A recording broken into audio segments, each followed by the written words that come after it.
এই তো জীবন, হায়রে অবসর জীবন। এত সময়, এত সময়।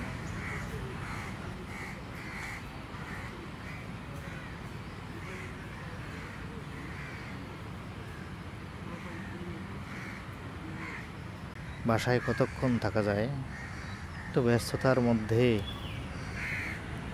এখন কেন জানি সময় ফুরাতেই চায় না। বাসায়ও তেমন একটা কাজ আমার নাই।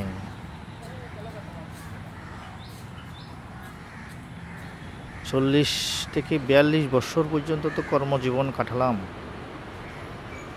এখন অনেক সময় মনে করি এখন তো কেউ কিছু কোনো জবাবদিহিতা নাই, কোনো বাধ্যবাধকতা নাই, চাপও নাই, কাজের চাপ নাই। না, চাকরি ক্ষেত্রে অবশ্যই বেশ ভালোই ছিলাম, কারণ সেই সময় তো জবাবদিহিতা তো আমার একমাত্র ঊর্ধ্বতন কর্তৃপক্ষ এমডি চেয়ারম্যান ছাড়া তো জবাবদিহিতার কারোর কাছে করতে হয়নি। তেমন একটা খোঁজখবর অবশ্যই কেউ নেয় না, দুই একজন অতি ঘনিষ্ঠ দুই একজন কলিগ ছাড়া। এটাই নিজের কাছে একটু কেন জানি হতাশা হতাশা মনে হয়। কি করলাম। গান শেখার খুব শখ ছিল ছোটো থাকতে, গানও মোটামুটি শিখেছি 7-8 বছর। ওস্তাদ আমার সেই পণ্ডিত ওস্তাদ ফুল মোহাম্মদ খান, ওনার মাধ্যমে আমার হাতে করে ওস্তাদের 8 বছর দীর্ঘ সাধনা করেছি, কিন্তু চাকরির সেই সুবাদার সেই প্র্যাকটিস চালিয়ে যাওয়া সম্ভব হয় না। এখন মোটামুটি আমার প্রচণ্ড অবসর। এখন আবার সে মনে করি কি না, এবং আবার একটু চর্চা করলে কেমন হয়।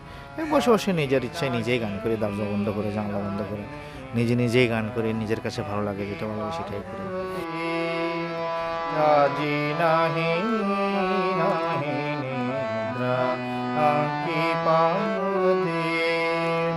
তোমার ভবন তলে এরি প্রদীপ জলে, তোমার ভবন তলে এরি প্রদীপ জলে, দূরে বাহিরে তিমিরে আমি জাগি জোড়ো হাতে, নাহি নাহি নিদ্রা কি পার্বতী আজি, নাহি নাহি নিদ্রা কি পার্বতী।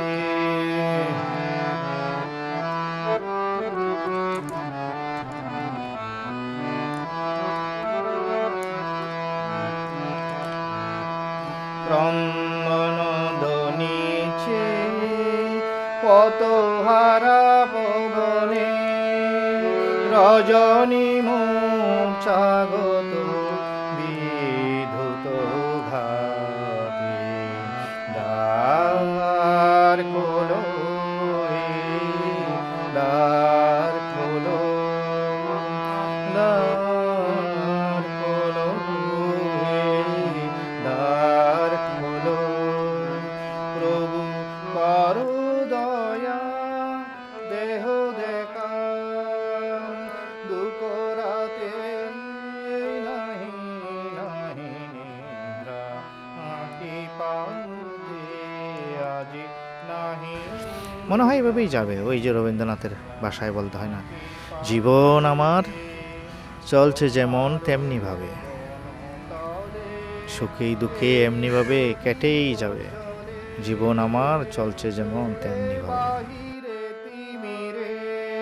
আমি জাগি জোড়ো হাতে, নাহি নাহি নিদ্রা কি পার্বতী আজি, নাহি নাহি নিদ্রা কি পার